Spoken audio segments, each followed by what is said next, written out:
Pull up a chair, the stories begin.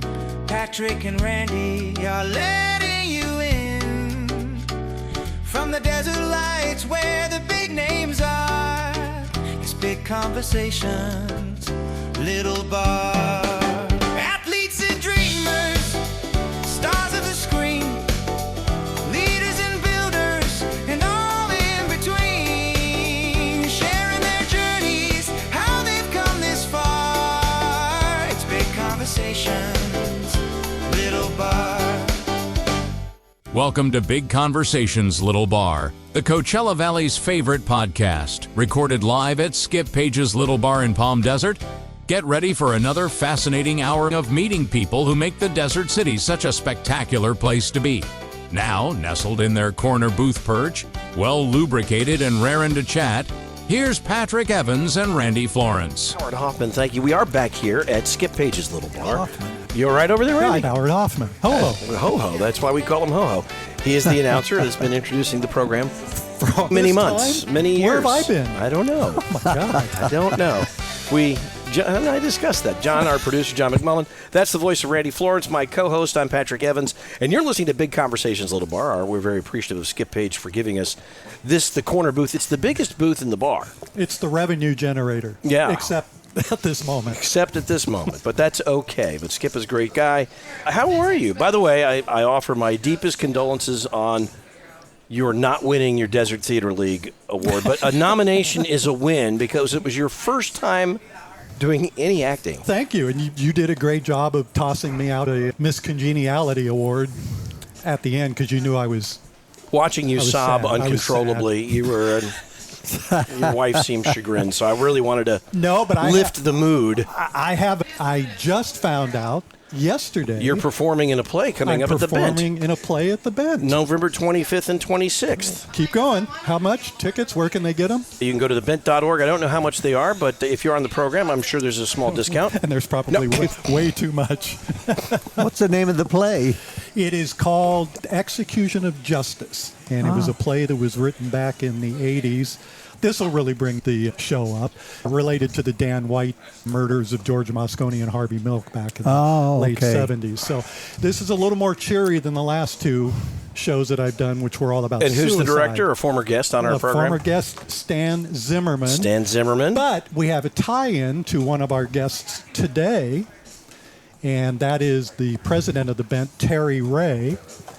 And you were on Terry Ray's TV therapy show. Yes, I'm Kathy Garver. Ladies and gentlemen, our guest today, yes. Kathy Garver and her brother, Lance Garver. They're both here today joining us. You do these introductions a lot better than I do. I try to introduce them before I start talking to them. It's years of being eye on the desert. You just try to introduce your guests first, and then you ask them a couple of questions. I think that's a great concept. It is. I learned it from Johnny Carson. I could do it for myself, but we actually do it much better. We're a full-service podcast. We offer introductions, sometimes out of order. But Kathy, Lance, thank you both for being here. This is delightful. Of course, Kathy, you worked with Terry Ray, who is hilarious and wonderful, but you were on A Family Affair. That's right, and this is A Family Affair. Lance is my brother, not my husband. Just to clear any confusion, but I've known him. No judgment. All of his life. Yes, all of his life. He's known me all my life. He's my older brother. Is that true? So I've known her before her life, even. Yes, absolutely. Now, you live here in the Valley most of the time, correct, Lance? That's right, Palm Desert. And you are out visiting and just enjoying the desert and...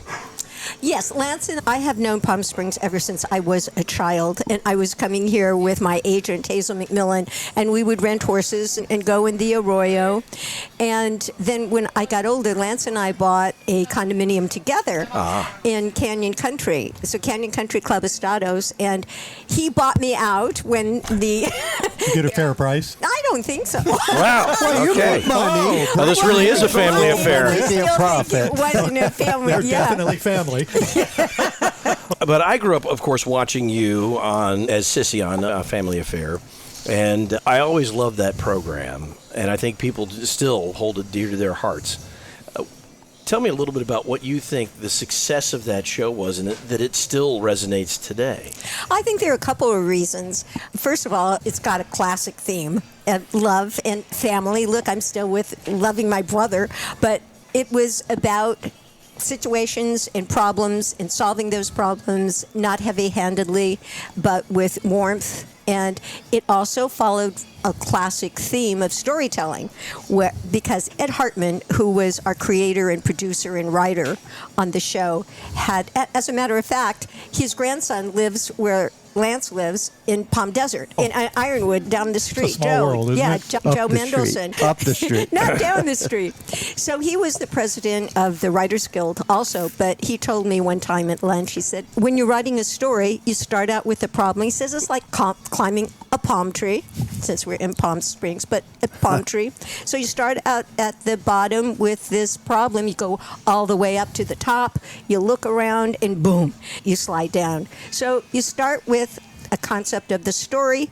You figure out how we're going to solve the story. You come to the climax, and then the denouement, or the ending of it. So each one of the shows, A Family Affair, and here's an aside, that we shot 5 seasons of 38 episodes. Wow, that's a lot of shows. And today, someone that's on a series or on the platform says, "Oh, we got picked up for another season." Oh, great. He says, 8 more episodes. 8 episodes. It just tickles me. It's, oh, yeah, We're gonna do that that's next really weekend. a lot. It's really funny to me, and television has changed so much. You guys were doing 38 episodes a season, and then it was called the 26 in the years shortly after you guys went off the air, and it was that for a long time. But now we call the fall season, and then after Christmas they call that another season. Like they'll say, "Oh, Dancing with the Stars is in its 23rd season." No, it's not. No, it's not. It's been on for 4 years. Yeah. Yeah, exactly. They fudge that, and it's funny. But yeah, that was real work. 38 weeks of producing television for the year. It was real work. You had to have all of the scripts done beforehand, and especially because we were in the Feddersen method. Don Feddersen was the producer of the show. And at that time, which was a couple years ago, I'm not going to say how many years it is that we are celebrating a milestone anniversary in 2026. Okay, 60. 60 years. It's strange because I'm like 45. That's really How are you on that show? I'm sorry? How are you even on that show? Yes, You're so AI. It was artificial intelligence. That's right. Yes, an AI character before there was AI characters. I forgot what I was saying now about the AI. Feddersen method. Oh, yeah, so the Feddersen method. At that time, movies were transitioning over to television, and movie stars did not do TV. This Right, there was a big divide. It was Yeah, really slumming to do TV. Absolutely. They're not going to go on that little screen when their visage can be put on 60 feet. So in order to lure them, Don Feddersen first did My Three Sons, and he wanted Fred McMurray to be the uncle. So Who was a big-time movie star. big-time movie star. Just flubber alone. Flubber. Yeah. Yeah. And Did he do and anything dog, else? Oh, Shaggy Dog. Oh, you did and- the show. Yeah, no, Fred. He was big at Disney. Yeah. And he was doing all of those, lots of things. So what he did with Fred, he says, okay, look, you do this television series, and you only have to work like 35 days, and then you can be free to do any other things. But the kicker was that he got a piece of the show. Now, that was rare. We poor actors hardly ever get, at that time, wouldn't get like a piece of the show. Yeah. So he promised him the piece of the show. That went just so well that when Family Affair came along, he tried to get Glenn Ford, but Glenn Ford was still not going to bridge that gap. Wouldn't do it. No, but Brian Keith had just finished the Haley Mills, The Parent Trap. The Parent Trap. And he was in that kind of man with a family. He was everybody's He favorite was a single father. dad. Yeah. He was a single dad in The Parent Trap. Yeah, so he was just a natural. And so that's how that happened. And we got movie stars to do it. He was one of those characters, and you watched his character on Family Affair, the kind of gruff but lovable dad. And I think he was a role model. I think that's how we felt about how dads were supposed to be. Tough on the outside, soft on the inside. And that's exactly the way he was. He was an ex-Marine, and he had big, what do you call those, Lance? Biceps. Biceps, but they're cans. That's why Lance is here. No, cans. What's no, that they're body called part? Cans. They call them guns. Guns. Call them That's guns. what, Cans packing. is something else that we won't go into. Oh, yes. I'm not Okay, gonna- guns. I knew it was like just three letters. And of course, you had Mr. French, Yes. Oh, yes. Sebastian Cabot. Cabot. Sebastian Cabot. And what an amazing cast. And to work with Brian Keith, who, And as I say, that Was that- that ex-Marine, but he loved children. He had this really soft spot, and he was very sensitive, and that combination just really worked well.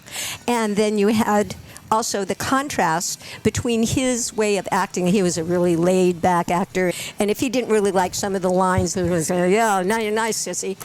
And Sebastian, on the other hand, it would learn every single line. Like Shakespearean, wasn't Yes, it? Yes. He was and a very wanted formal- to get every single line, so he would ponder over those words, and he would come I prepared. wonder what the writer meant when he wrote this. And the right wri- away, sir, is the line. I wonder where he's going. Where's he going with Motivation. this? Where do I go with Motivation. Yes. By the way, there is, as there always is, a Star Trek connection to today's podcast. Okay. And that is that Brian Keith appeared on Deep Space Nine, one of the last appearances he did. It just keeps touching us every Yeah, week. It's true. You're touched So there you go. by Star Trek. Well, I am. it was interesting because they shot right around the corner. When we were shooting Family Affair, we started out at Desilu, Desilu's. and then they sold it, and then we were at CBS Radford. They were right around the corner, and so I visited one time. The Star Trek sets? Yeah. Oh, very cool. And it was interesting to me because all of our cameramen and our directors and everything came from movies. And we would do a main shot and then a two-shot and a close-up. When I went on to the Star Trek, they went and they started the camera and they just kept going and panning and doing all these pages. And I said, that certainly is a different way of shooting from the standard kind of format that was acceptable and done at that time. That's interesting. Yeah. So you right around the corner. Yeah, and Lance played in one of the episodes. It was a real family affair. You did. I He did. Did you have to audition? And actually, they knew me. They heard of you. But it was a funny little, when we were shooting and then they broke and then they were going to shoot something else, but I was still, Mr. Davis, the character, he built a bridge someplace and it collapsed. And so there was all kinds of, why did it collapse and all of this. And so I was reporting and then he said, just make up something because we're going to be shooting, but you'll be in it. So I said to him, I said, Mr. Davis, were you surprised the bridge fell? I didn't mean it. Just, No, that's exactly how I I couldn't think of anything to say. And so he just looked at me for a second. He said, matter of fact, I was a bit surprised. And I said, oh, my God. What was I Were you thinking? nominated for that role? Oh, yeah, I was nominated. on I that. was nominated. Yes, I'm let's- nominated. let's You're hear nominated about for this a new- Grammy, correct? I am. And you're talking to a person who is about half a note off pitch every time I sing. So this is not a singing nomination and award, but it is for Best Narration of an Audiobook Storytelling Recording. And- The book is Elvis, Rocky, and Me. Right. It's the Carol Connors story. Do you know who Carol Connors? I do. You know Carol Connors? I do. Do you know Carol Connors? I don't. Okay. Not to be confused with Carol O'Connor. They're different people. He was Yes, Archie and there's Bunker. another Yeah. person called Carol Connors that is not Carol Connors. But anyway, we won't go where she is. Please tell us about Carol Connors. Carol Connors is Which a one? songwriter. Yeah. Thank you. The porn star? yeah, you know who the other one. I wasn't going to say that. But the other Carol Connors. Now I have total Googling to do. No. Can we take a break? Oh, I thought, you have to know. Okay, too much water for you. We're going to take that away.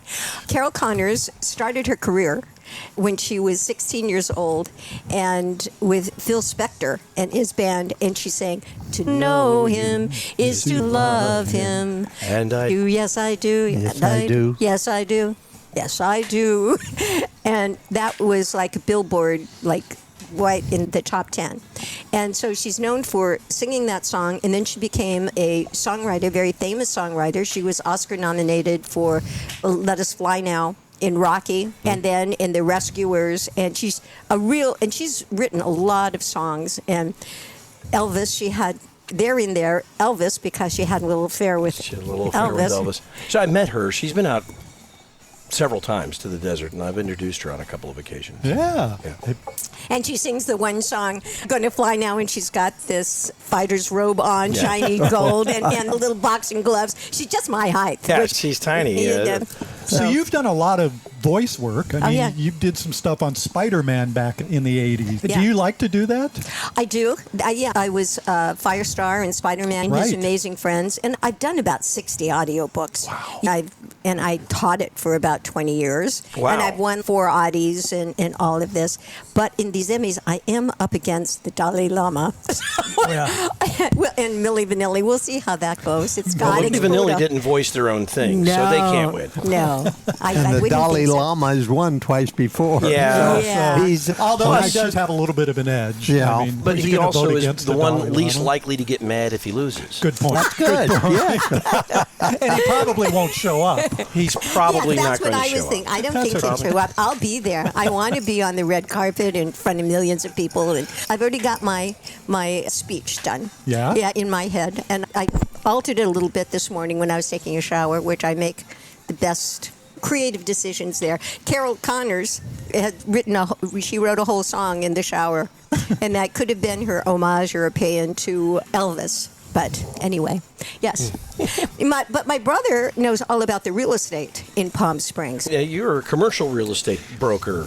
I'm a actually specializing in hotels and motels. And I had All right, which ones are for sale that we don't know about? Give us the scoop. They're under the table. But I had an office in Los Angeles next to the airport. But there were so many motels out here. This was a motel depot. Yeah. And it was different. They didn't have the condominiums that they rented out. So the motels, and not that many major hotels. So the motels were really the deal. And so I put an ad in the paper because I was coming out here all the time, and this fellow He had an office in Los Angeles. Yes, and so a fellow answered the ad. He had just retired from a little electronics company he owned, and he was about, 60, 58. And he said, I want to get into real estate, and I saw your ad. This is it. And so we stalked, and he said, but you need to open an office here, and that's when we can really go to towns. So I did. His name was Lee Permit, and we got to know each other very well. And he worked here, and he lived here with his wife. I would fly in for the day. He'd pick me up at the airport, and he'd have a whole list of things to do. And we'd go visit the hotel or present an offer. And then at 5 o'clock, I'd grab the flight back to the L.A., and I'd be home by 6:30. Wow. Of course, his wife was airline stewardess, so he didn't really have to pay for helped. Oh. And when was this? This was about 1982. So the springing up of all of these little boutique hotels and stuff in the area must have kept you pretty busy. I would say that we brokered at least over a 15-year period, 60 or 70. Wow. And he had someone helping him in the office. But one day we were having lunch. I was out here working. And as I say, and he was a very good tennis player, and he knew Mel Haber and all of those fellows. Do you know Lee Permit? I do. I've met Lee. Yeah, he's David Permit's father. And David is a big producer. Yeah. Big Hollywood producer, lives here, has a place here.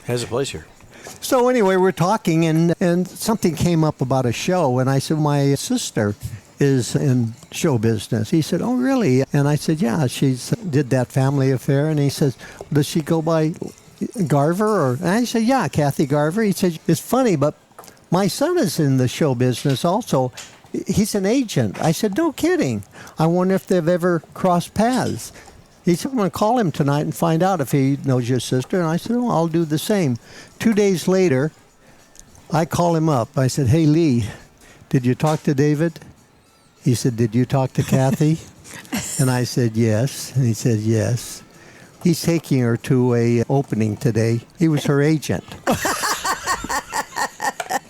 Yeah, David Berman. I mean, That's awesome. That's it's hilarious. unbelievable. These things Hilarious. you just all Talk about such a small. intertwine. Now, you're writing a book, Lance. I'm writing a book. Is it Lance Romance? People have always called me Lance Romance, a nickname. So Porn name. Yes. Your porn That's name right. was Lance Romance. After his star turn as the reporter, With Karen O'Connor. Yeah. he fell on hard times and he went into the adult filmmaking industry. Yeah, But well, pretty much. The Adventures of Lance Romance. And I know he has had a lot of adventures. I don't know, women like this guy. It's just, because, of course, brothers and sisters, you look at your brother like, why would anybody like that guy? But clearly, There's a reason people. Why do women like you so much? I said, very simple. Women like to complain, and I always gave them plenty to complain about. So that was really You were just a giver. Yeah, right. that may actually explain the longevity of your marriage, Randy. I feel like it puts it in perspective. I think she thinks that someday I'm going to get it, and she's just not ready to give up. That's good. It's only don't make been- me laugh so much. That's how I hurt my eye. Popped your Yeah, eye. I know. I was married 44 years. That's a lot. That's a long Yeah. time. And Hollywood, which kind of it segues to the book that's coming out that I wrote, and that will be out February the 14th on Valentine's Day, which I think is so fitting because it's called Romancing with the Stars and inspired Hollywood stories. So what we did was we had interviews with people like Frankie Avalon and Pat Boone, Ruta Lee, all these people that have had long time relationships in Hollywood. I thought it was going to be a very thin book, but it turned out it's like 290 pages. But what we did is what's your most romantic moment and what was the most romantic place that you went to? So we give like the biographies and then how they met and then a travel guide as to how the readers could duplicate those I romantic love that. That's really neat. experiences. So one of the people is Morgan Brittany and her husband Jack Gill. And their most romantic moment was when they were in Africa. And Morgan says, we were in this tent and I was looking up the sky and there were all these beautiful stars and that was my most romantic moment. So then in the travel guide, we say, okay, here are some of the safaris you can take and list them and how much they are and all of that. And then, if that's a little too expensive, he says, and you can always go to the zoo and have a nice picnic, like the Living Desert Zoo or wherever you want to go in L.A. Or if that's too much, you can just cuddle up in front of the television and watch the African Queen or whatever. So anyway, that's such the a great book. idea for a book. Yeah, so that will be out February 14th. The Grammys are February 1st, so it's gonna be a February's big month. Big month. Big month for Big month Kathy for you. Garver. We're going to be rooting for you. So I want to go back and ask you, I was reading that your first, or maybe second film role, but your most famous one was for Cecil B. DeMille in The Ten Commandments. And you got hired for that job as an extra, and then he saw you. That was just like one of my very first jobs. I was with Hazel McMillan. I went over to Paramount and... Were you a contract with Paramount at the time? No. I had just done The Night of the Hunter and a little show, and then I went from horror to holy. It seems. That Night of the Hunter with Robert Mitchum, and Lance has stories about that movie. And so I went, and they said, okay, yes, and I was hired. And I wrote this in one of my other books, Surviving Cissy, and in the makeup, they had these big sponges to make you look more like a slave. I was supposed to be a slave girl. And the costumes were all scratchy, long things. So anyway, my job as an extra, and this was everyone was getting out of Dodge, and then we were leaving Israel, and I'm on like a little wagon, and I'm holding a lamb, and we're bumping there. The lamb peed on me, but... and so I was probably thinking, So dear. he now has a SAG credit. Yeah, right. Make me laugh. So all of a sudden, I hear this big sound. It says, "Don't let that little girl's face get in the camera." And I said, "Who is that?" I said, "Is that God?" It could be because he was way up there. We're shooting this nice religious movie. But that was Cecil B. DeMille, cinematic deity. So he comes down on the crane, and Wilcox was the associate director. He helps me off the the wagon. I go over, we chat. I chat with Cecil B. DeMille. And he says, oh, it was very nice meeting you. And I said, thank you. And then Harry Wilcoxon goes over to my mother and says, I think your daughter's going to be on this movie a lot longer. Oh, my. So he saw me and wrote scenes into the movie for me with Charlton Heston. Wow. And when we are exiting, when the Red Sea, I was there with the Red Sea closing and going through. But interestingly enough, I got a script, an original script of 10 Commandments from something just a couple months ago. And there I see written on the script, child, saying my line. And I thought, wow, he must have said somewhere or other, I'm going to pick up this girl. But then he wrote other scenes in for me. So, yeah, that was my... Did you, at this point in your career, did you understand, this is Cecil B. DeMille, this is a big deal? I had no idea. No, I had no idea. How old were you? I was probably 8. Yeah. Yeah. So Cecil B. DeMille was just another guy yelling at people. Yeah, right. Yeah. And Charlton Heston, this big man with his booming voice, comes up and full of, are you afraid? No, Rebecca is. But I said, no, Rebecca is. But I didn't know who he was. He was just this awesome, literally awesome fellow figure coming up to me, and I knew my line. He was incredibly awesome. They did not use special effects. He actually did part the sea. That's how great Charlton Heston was. Yeah, well, and that's true. They didn't use green screen. No, I was on set. It was a lot of it was during the summer, so I would. And they were doing a close-up of the men going through the sea. Had it opened up right at the studio, and everybody's going through. Dust is pouring everywhere, and here comes flying along a box of Winchell donuts. And I hear, cut. It was Cecil B. DeMille. Get that box out. And then he goes down off. And he was a little angry. And I'm thinking, did I do anything? And I'm backing into a corner. No, I didn't eat any donuts. It wasn't me. Because Winchells weren't invented for another few years after the parting of the Red Sea. Exactly. Oh, no, they were. I think they were a staple of the Egyptian diet. Yes, they've been around for a long time. For a very long time. They needed that from those papyrus. They could extract the flour from them. Wow. King Tut actually choked on a cruller. This is a lot more than I knew about donuts. And that's what caused him to pass away. Yeah, remember that cup of coffee that was in the Crown of Thorns? Game of Thrones, yes. Yeah, there was a Starbucks. There was Starbucks coffee cup. Oh, it makes it real. It makes it human. So he got a little upset. He was mad about the donuts. Yeah. He was a little angry about the donuts, and thank goodness I had nothing to do with it, but I was still Did you start pointing a finger at somebody else? Lance, when she was young, did you go to all of the shoots? I went to a lot of them. And in some, I was extra, and I did some movie work. And I went to New York when I was 25, and I lived there. I did I went to Berghoff Studios, and I did several off-Broadway plays. Oh, very cool. Yeah, now, were your parents, encouraging of you guys to get in the biz? Absolutely. Yeah. Her mother was a stage mother. She was. No, she was not. Well, she was. We have a sibling argument now. This is going to be good. Okay, now wait a minute. No, your mother was a stage mother, but yours wasn't. Okay. Funny that both of their names were Rosemary.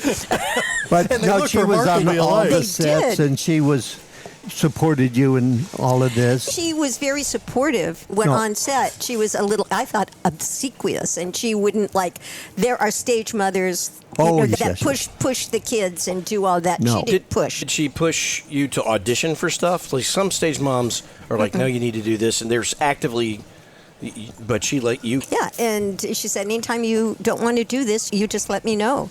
But I enjoyed it, so. You started singing and dancing at 3, right? Yeah, the Meglin Studios. Yeah. Which was really fun. And that, I can't imagine at 3 years old, that wasn't you coming to mom and saying, I want to do this. Was it her putting you into it? Yeah, because Ethel Meglin Studios, that's where they discovered Shirley Temple. Yeah. And of course, her daughter, that had curly hair at the time, was going to be the next beau. Sure. But I was the next Kathy Garver, which I really liked, and sister of Lance Garver. Who could ask for anything more except for being with Patrick and Mr. Well, Florence? it is a pinnacle, certainly. We have to take a very quick break, and our next segment is presented by our friends at the McAllen Theater. We will continue in just a moment with Kathy and Lance Garver. From Grammy-winning songwriters Brandy Clark and Shane McAnally, Tony-winning writer Robert Horn, and Tony-winning director Jack O'Brien comes a musical about corn. I'm talking corn. Shucked. The Broadway musical comedy is about an unlikely hero, a lovable con man, and an amazing battle for the heart and soil of Cobb County. Shucked. Play in McCallum Theater, November 25th through 30th. Tickets at McCallumtheater.org.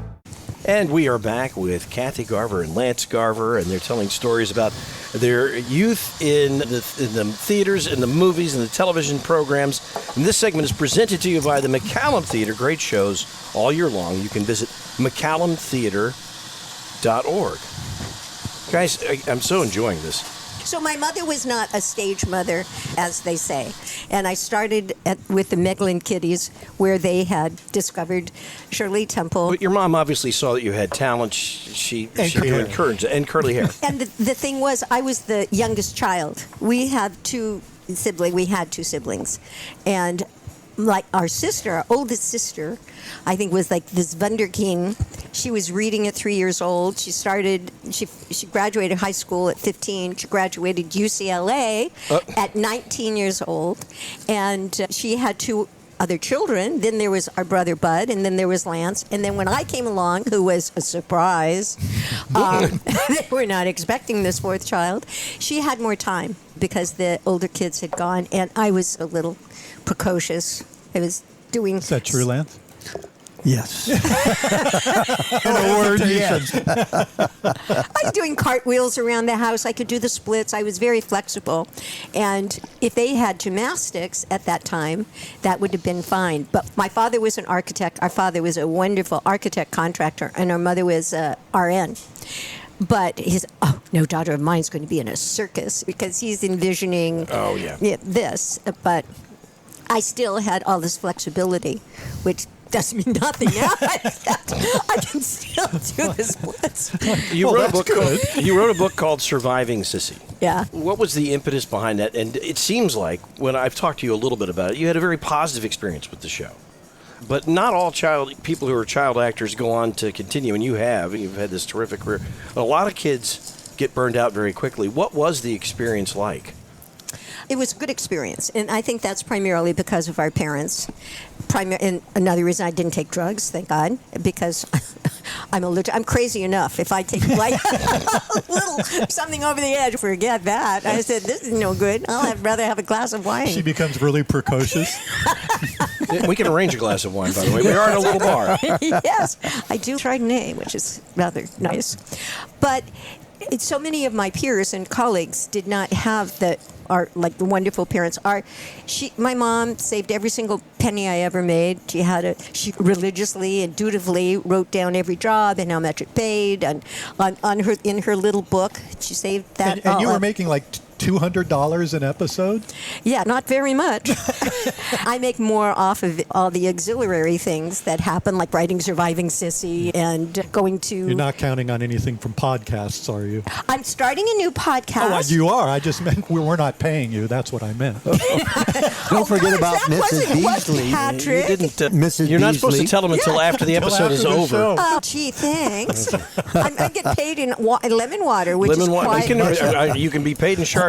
We can arrange that right away. I like that too. I'll back that up. But I was very lucky. But as I say, some of my peers were not. And I wrote another book called Ex-Child Stars, Where Are They Now?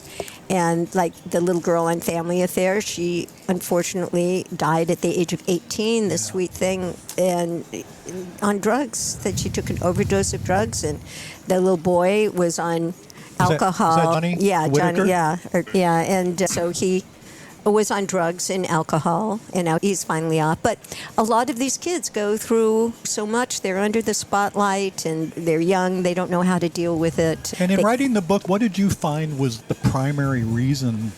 Was it the lack of... You guys had strong parents and a foundation coming from that. It sounds like the people that you were working with, Brian and Sebastian, these were foundation people. Did that help? What was the common thing that caused some of the kids to just go the other direction? parenting. And just the basic character of what Hollywood is. So it wasn't surviving Cissy, it's surviving Hollywood. And their imposition of putting kids in the spotlight. And now Disney, when a child is going to do a television series, they're going to be on the series for 3 years or so. They try and do that all like in 1 year. And then they have a social worker. And not a psychiatrist, but like a psychiatrist. So someone that they could go to. And as I say, my parents saved all my money. Many of the parents paid themselves as managers, and they did not save the money of the kids. Well, look at what Britney Spears' dad did. Oh, yeah. Just crazy. Did your parents save all of your money from those gigs that you were doing? Actually, they did. And when I got out of high school, I went into the National Guard for 6 months and then 3 years and a half in reserves. But when I got out, I didn't have a car or anything, but then I looked at my bank account. Now I'm 18. I was a freshman in college with a brand new Pontiac. Nice. Standard burgundy red. So it was, yeah. So your freshman year of college was pretty but cool. I got all that money from my commercials and things that I had. So, Are you still active in the commercial real estate? I'm trying not to be. But Working hard not to. It's very difficult to get out of real estate. You don't really retire; you just fade away. So when did you pivot? Because you said you went to New York and you did some acting there, off Broadway. But when did you decide? Because Kathy was obviously thriving in the biz. What made you decide to not go that direction? I did go to that direction. When I came back from New York, I was using an agent that Kathy had set me up with, and I was doing some work, but the people I sense a story coming. the people I hung around with were actors, and if you were living that lifestyle, it's not inexpensive. And then you're dating actresses, and then so they're you want not inexpensive. No, they are not. So when you go to a dinner or lunch and people are picking up tabs, they picked up the last three, so my time is my time. And then all of my credit cards were mounting up. And then a friend of mine that I went to college with had a company, a small company up in San Francisco. And he said, listen, why don't you come up and join the company and you can get an economic base? Because I've talked to him and all of this. You're having money problems. Work here for about a year and a half, and then you go back. And then you'll have confidence because you've got money in your pocket. Yeah. And after about 6 or 7 months, I said, geez, I'm getting this check every 2 weeks. And do I get this all the way through? And they said, yeah. And then so once I was there 18 months, I said, you know what? Maybe I'll stay for another 6 or 7 months. And then I said, and I had experience. And so I went down to Los Angeles and opened up my own little company and got a real estate license. Became your own boss. Became my own boss because I didn't think anyone else would hire me. My brother is very truthful. He's an honest guy. That's why he was good at what he did. It really is addictive to start making steady money and then to go back. I've heard the rumor. Yeah. Don't let Randy fool you. He sold mortgages for hundreds of years. Yes, literally hundreds of years. Yeah. My first home was 1838. That's The guy hasn't made a payment since 1850. He sold Abe Lincoln the first log cabin. Is that not true? That's No, not true. Okay. I'm not quite that shaking old. his head. Now, you mentioned that you're starting a podcast. Yes. In January. Yes. Can you tell us a little bit about it? And has this made you change your mind or Yes. made you feel like Yes, she's canceling. or you're all looking those Yes, at it all like of those anybody things. can do Are this? you doing it in a bar like we do? No, we are not. Actually, my co-host is back in Connecticut, and I'm in Los Angeles. So we're setting up Zooms and things like that. It's called Catchy Classics. And so we're going to interview like ex-child stars and actresses, and Carol Connors is going to be on it, and Paul Peterson, to get a Yeah. perspective from that. Although I was reading about your podcast and how wonderful it is, and one of the reasons that ChatGPT said that you are so good is because you have such a wide web that you have cast, and the people that you have on your show are real estate people or people in the valley or something to do with Palm Springs or celebrities. And so you could do this for another 100 years. Good. Great. Maybe that guy will make the payments by then. Yeah.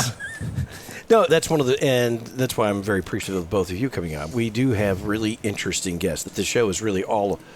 Someone actually reached out and she wanted to be on the podcast. She said, "But what are your topics?" And I'm like, "We don't have topics. We have guests, and our guests. It's very guest centric." Yes, I was trying to put out things that I sent you in email, and I was with some friends last night, and I said, I'm going to do this show. I always get it mixed up. Little bar, large conversations. That's probably backwards. Big conversations, little bar. It was got kind of those You were words really close. in there. You got the bar part right. Yeah. How could I? Just don't know how I did that one. And he says, oh, it's really easy, and that Patrick usually has bullet points. And it just goes down like that. And he says, it's like a conversation. I said, oh, all right. I think we can do that. I've done a lot more interviews than Lance, but Lance has been the master storyteller all his life. He tells the best story, and they're mostly true, except for Lance says he puts what? I try to get 85% accuracy on a story. That was what I shoot for, because the rest is sugar that I throw on the story. It's better than most cable news make it a little operations. better. How close do you get to that? Have you ever reached it? The 85%. 85%? It's tough. It's tough. So tell me about the adventures of Lance Romance. Tell me about the book. I've traveled actually all over the world. I married of course, I traveled before I got married. A buddy and I went to Europe for 6 months. And then we kicked around there, and that we got stopped at we were coming down, we bought a car there, and we came down from Sweden into East Germany. And then you had 8 hours to get to the Berlin, on a corridor. But we didn't think that meant anything. Didn't apply to you, right? No, it didn't apply to us. So we were in towns, and we were exchanging money for East Berlin money, which is beyond. You go to jail for that. So anyway, we get to the wall, and our pass had expired for 12 hours previous. And do you think they're going to notice this? I said, they could. We didn't know. But what we'll do is we'll just sleep in the car, because it was about 5 in the morning, and then we'll go just driving through at 8 like nothing's wrong. Great. And so we come up to the wall, and I hand him the pass. Out! And they pull the doors open, pull us out. Next thing I know, I'm up with my hands on the wall, and I've got a rifle barrel in my head, and they're tearing the car to pieces. I never heard this story before. Yeah. This is part of the 15%. Yeah. And so I look over at my friend, who I've known since the 4th grade, and his hands are there. And I look over and I said, here's another fine mess.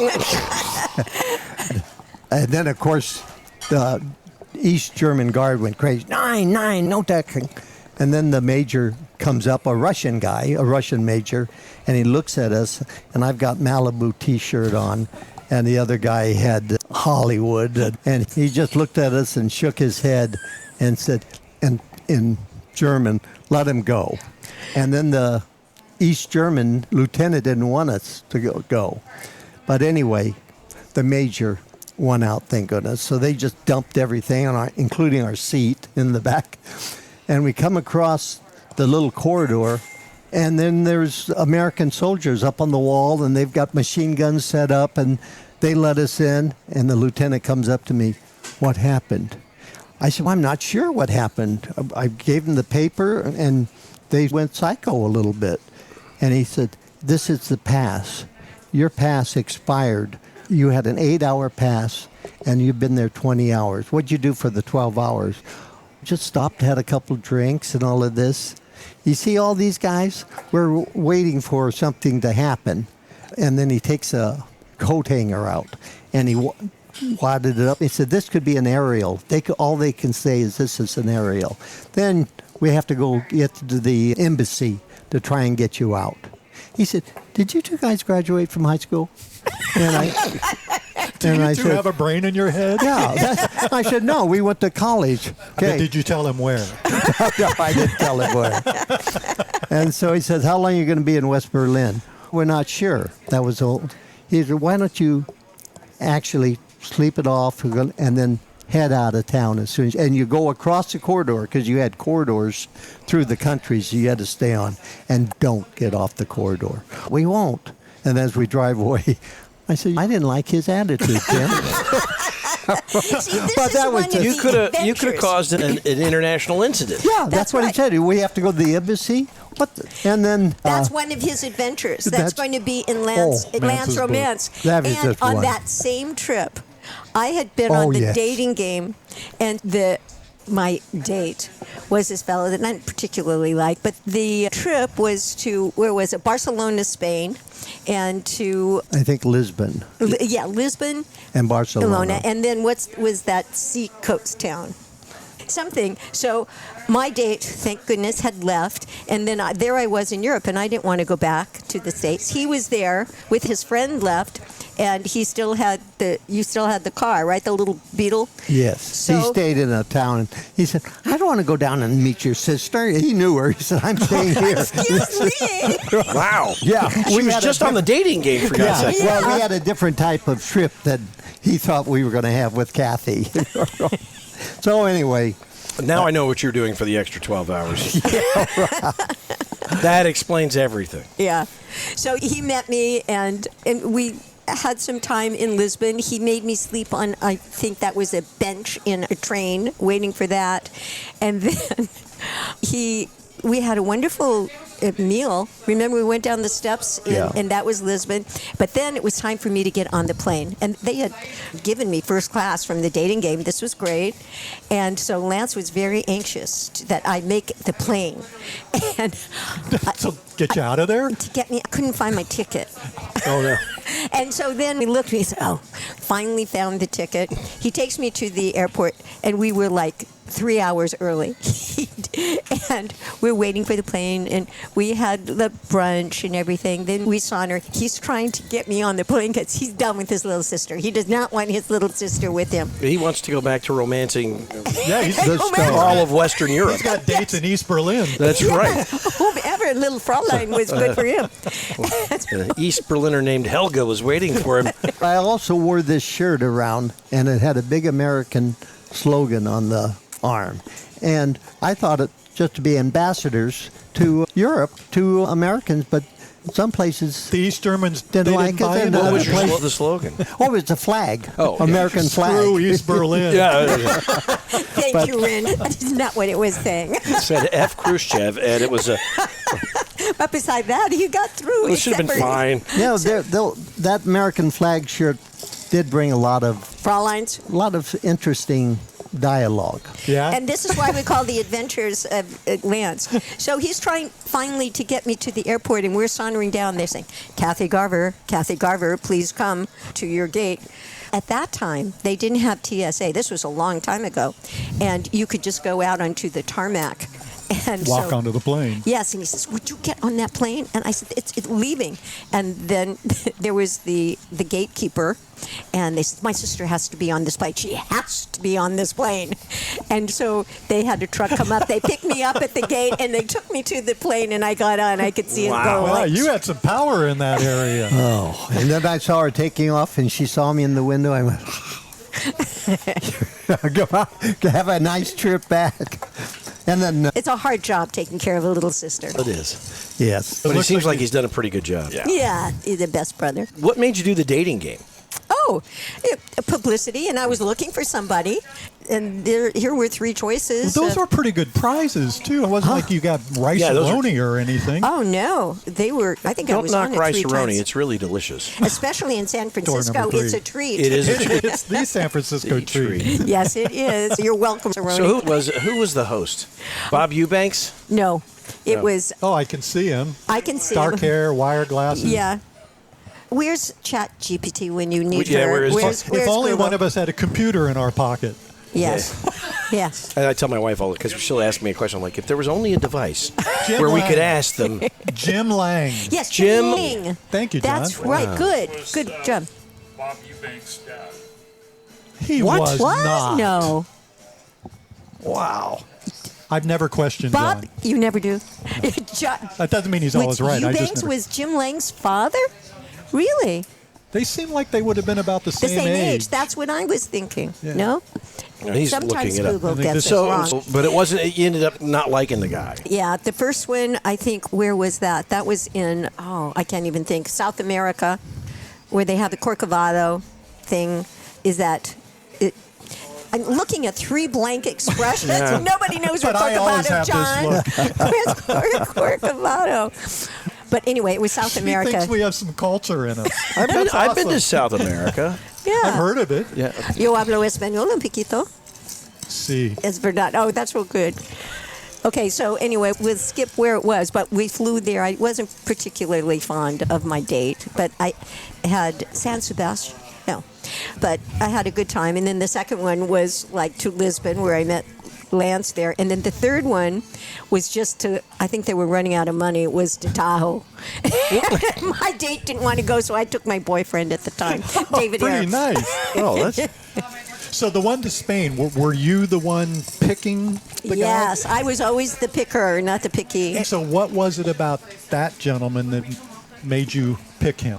Do you remember? I think that he was just out there. He answered the questions like he heard them, and he probably made me laugh. I like it. That did it. Laughter is the best part of a relationship. I think you need to have somebody who makes you laugh. 100%. Yeah. You make me laugh. My wife laughs at me all the time. We went someplace completely different. We did. That was. It was. I caught that. And you yes. made it even more awkward than it was going to be. Honestly. Tell me how you met your husband. It happened to be in Palm Springs. Really? I was here, and that was the time I was going to meet Lance because we just bought the condominium, and so I wanted to see how we were going to decorate it. And I had a friend, Arlene Golanka, and she was down, and there was a music industry tennis tournament. So Arlene says, I said, I'm in Palm Springs. She says, come and play tennis at this music industry tennis tournament at the Riviera. And I said, oh, okay, that sounds like fun. I was playing in a lot of celebrity tennis tournaments at the time. And at that time, I was about 32, and I was not married. This is 8 years ago. Yes, thank you very much. I knew this why I left you. And I said, why am I not married? Everybody I know is married. This is not good. So I put in my mind, I said, the next man I meet, I'm going to marry. The next man I meet, I'm going to marry. So I go And meet... she met Liberace. No, That's not like the quite. next guy. The next guy after that. So I met Arlene at the tennis tournament with her friend Tom Benetti, who was with the music industry. And so we're waiting for the fourth person. And I said, okay, the next person I meet, I'm going to marry him. So onto the court comes a 6'3" guy. And I said, oh, is that my future husband? So we get I'm 5'1". So we get onto the court, and I'm hitting these balls. And I did a great big slam. And he said, finally, a woman that can play tennis. I'm going to get married. And I'm going, tee-hee, tee-hee, tee-hee. So I went to the banquet after the tennis tournament. I changed in Arlene's room, and then we had a good time. And then we went to Sambo's, and we talked until about 2 or 3 in the morning. And he rented me like a little room at the hotel that they were staying, because I was on my way to go back to L.A. I'd just come down to see if we could fix up the condo. Find a man. Excuse me, Randy, that was not on my mind. Not once. And I had a little Mercedes at the time, 280 SL, and it was just chock full of stuff, my luggage and everything. So he had to go back to the airport in LA. And I said, I'd be happy to give you a ride. Uh-huh. And so I thought, how am I going to fit? He had golf clubs. I said, how am I going to fit everything in this little tiny car? I pushed everything into every single crack and corner I could. And of course they fit. And his luggage, we stopped for a little miniature golf on the way because he was a big golfer. And we got married 3 years later, and we were married for 44 years. 1981 was a good year. Yes, it That's was. the year I was married. Yeah, it was a good one. It was a good year. It was a very good year. And Lance, how did you meet your wife? I met my wife on a blind date. In East Berlin. And she was a sweet little Fraulein. No, and so her roommate was engaged to a friend that I'd known since junior high school. And I'd got back, and I was from New York, and I was footloose and fancy free. So he said, you got to meet Vicky's roommate. You really like her. You really like her. And I said, okay. So I had to break the first two. Something came up. And so then she didn't want to go out with me. Yeah, you canceled 2 dates. Yeah, I canceled 2 dates. So finally, they were valid reasons. I know you were good looking and everything, but come on. Why'd you say were? Yeah, That's a good point. some people like my hair. But anyway, Mistakes. I apologize for my co-host. But anyway. They're auditioning co-hosts next week. That's right. so we. Well, no idea how to podcast. You have a So anyway, we go up. And he said, "You like this girl? The only thing is, she does have a boyfriend." And I said, "Okay, big deal." And it took a lot to get her to go out with you, especially after you broke the 2 dates. So we walk in. Yeah, that makes her boyfriend look a lot better. Oh, yeah. So we walk in, and she looks at me, and I introduced, and she said, "Hi." And she turned right around, walked into her bedroom, and shut the door. And I said, "What the hell? What's wrong?" And Mike says to his girl, "Vicky, what's happened?" She says, "I don't know." And she walks in and says, "Vera, what's the matter?" She says, "I'm going to marry that man. I don't care what. I'm going to marry him. You hear me now?" Okay. And then she turned around. "Oh, I'm sorry. I had something in my eye, Lance." How soon did you know that she said I never that? said that. I never heard this. I'm hearing all kinds You're hearing of lots of new stories. Well, Yes. I heard it We should do later this on. often. Wait But- till you find out who your parents were. But anyway, it took 4 years. And then she started giving me, and she joined the airlines. And So the- that was a good inducement. Air travel. The buddy pass is a nice thing. And then she started giving me these T-shirts. For any time there was a gift, she'd give me a T-shirt. "Marry me and fly free." And she had a history Is of this a flying. true story? Is this sugar? No, this is true story. And so anyway, eventually, she said, "Look, either we get married, you think about it, and let me know." And she said, "Otherwise, I don't want to hear from you ever." And this is after 4 years. And there was a lot more places you wanted to visit. Yeah. Yes. And then I remember sitting with Lance, and this was in Hermosa Beach, and we're sitting across from a table, and he says, "I don't know now." He says, "I'm supposed to get married, but this is going to be just awful." And I said, "Now, Lance, it isn't like you can't ever look at a girl again or that they don't exist. It will be okay. Don't worry about it." Do you remember that conversation? And think of the air travel. That's right. Oh, and then Did I go too? And then these two friends of mine, one was a girl in a bar, and they said, "Lance, I hear you're getting married." "I'm thinking about it." And Kathy's, "What do you mean you're thinking about it? Here's the date he's getting married. It's in 2.5 months. She had already had the invitations printed up. Oh, yeah.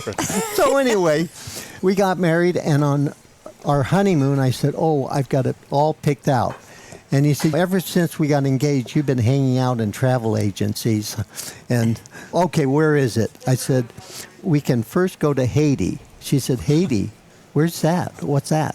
I said, "It's close to Puerto Rico." "Oh, okay. But first, we have a few days. I've always wanted to go to Haiti."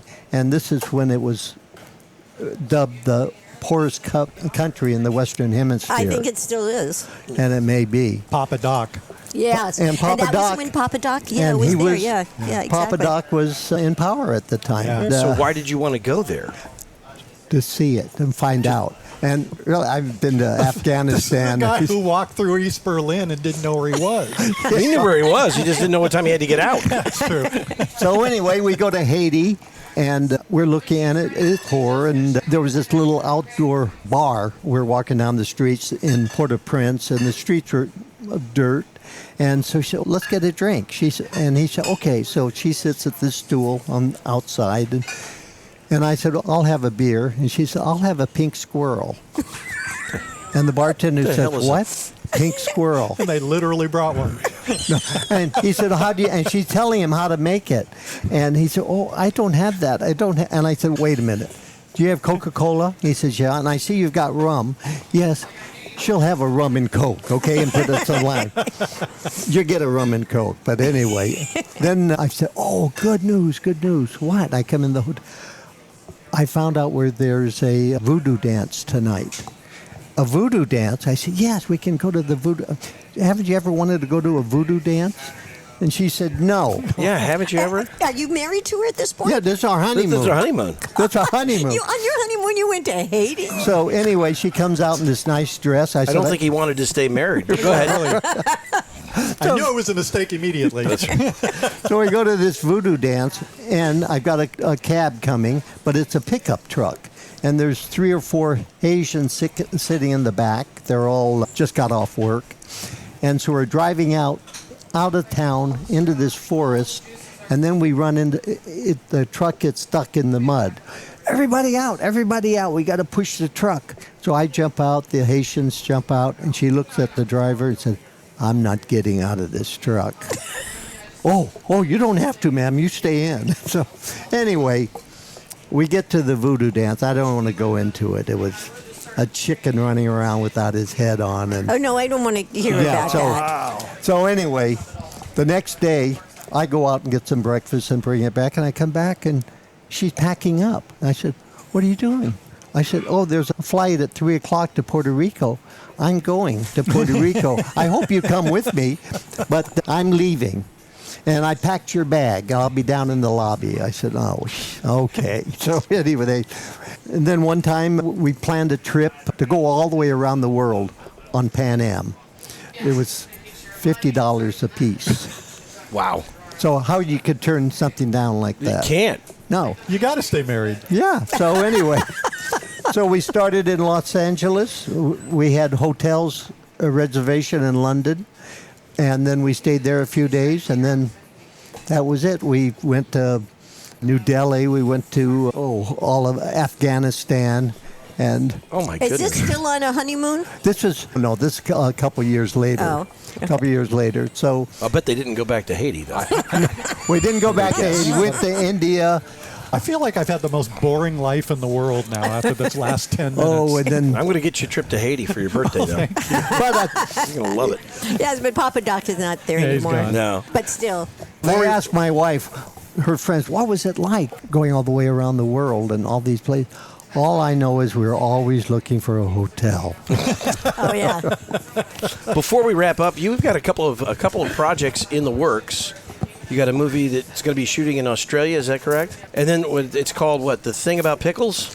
The Thing About Pickles will debut next year in 2026, and then I'm shooting a film in January called Gus about a ventriloquist dummy that comes alive, which is interesting.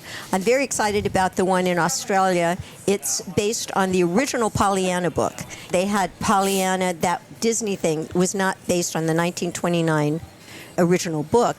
This one is, and we're going to shoot in March and April in Australia, and it's Pollyanna's Wish, and the little girl that's going to play Pollyanna we have found is just great. And she's Australian, and she has 25 million followers on TikTok. Wow. And so you should have a good premiere. yes. Wow. Very cool. So doing that, and then of course the book is coming out February 14th, The Romancing with the Stars. The Grammys are on the 1st. The Grammys are on the 1st. And the podcast in January. And the Do you get any rest? Yes, I do. Oh, good. Because I'm so busy, and then I have a glass of wine at night, and I sleep for 8 hours. Good. Totally undisturbed, and I'm very ready to go. And what about you, Lance? What's next for you, sir? I've got a couple different projects on, but I'm going to start writing this book of all the travels, and some, I had a lot of experiences down in Africa. In fact, I ran into a friend of mine in a bar, and I hadn't seen him for 3 years. Hey, Glenn, all of this. He said, yeah, what are you doing here? And he said, I'm waiting for my wife. She's flying in. She works for American Airlines. Oh, flight attendant. So is my wife. He says, you're kidding. And in fact, and it turned out they were on the same flight coming in. So we started planning a trip in the bar, Glenn and I, to Africa. I said, I want to go to South Africa. They had the apartheid going on. I want to see what's going on down there. He said, shit, that sounds like a great idea to me. And so when we picked up our wives separately, I told her about this. And guess where we're going? We're planning it now. She says, where? We're going home. And I said, no, we're going to South Africa. And she said, South Africa? Yeah. So we got. Did you ever visit places that anybody wanted to Yeah. visit? I'm glad you weren't a travel agent because And Lance, you're not supposed to say the S word. Oh no! I heard it. What did I say? no, we can. Our podcast has adult language. Oh, it does? No, I heard that because I watched a couple of them. Yeah. Oh, So yes. Yeah. So We- In we- fact, we there's had- some where there was more adult language than non. Yeah. We had Reference one Vince gentleman on Battaglia, Lance. who I saw yesterday at the parade. Did you say anything? Oh yeah, no, he came over and said hi. Yeah. Oh, good. Yeah, we had one guy that had 5 tequilas by the end of the episode. Oh, great. The last 20 minutes of that I've got only had really 4 good. sips. I'm He said words I had to look up. You guys have been a delight. Thank Fun you. this has been. Yeah, it's been terrific. You were in town because Paul and his husband had done a special thing about Family Affair, and that's where we first met because you. But yes, I did a Christmas memory at their house. That's right. Yeah, and that was really fun. And I'm doing the Palm Springs Baker after this. So we're going to bake for Thanksgiving dinner. We're having pumpkin pies and rum cakes. And Are you I've writ- pulling anything out of the recipe, the Family Affair recipe book? Yes. He's actually taking it from the holiday recipes for a family affair. Nice. But so I've written these 2 cookbooks. So we're taking those 2 recipes out of there and getting all ready for Thanksgiving because we all have so much to be thankful for. I'm Indeed, thankful we do. to be here. And I am grateful and thankful for you both coming on the program. This has been terrific. Yeah, and I'm exhausted listening to what you guys do. This was really a lot of fun. Thank you It so was. much. Thank you. John McMillan, our producer, thank you. The McCallum Theater, thank you. Randy, always great job. We You did it tremendous again. research again. Thank you. I emailed it to you this time. Kathy did all the research. She just sent it to me. Good Well, research. I knew You what seem it- to know a lot about yourself. Yes, yeah. And my brother. We're She's surprised an about expert that on both of these sugar. people. Lance, Kathy, thank you both very much for being great guests. We want to give a shout out to Skip Paige and his team at Little Bar. They always take great care of us. Remember to subscribe to Big Conversations Little Bar. You can find it wherever you get your podcast, and that way you'll never miss an episode.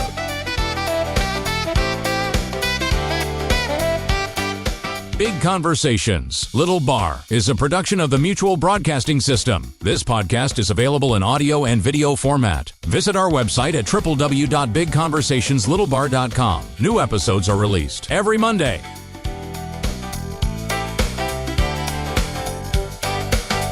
Athletes and dreamers, stars of the screen, leaders and builders, and all in between, sharing their journeys, how they've come this far.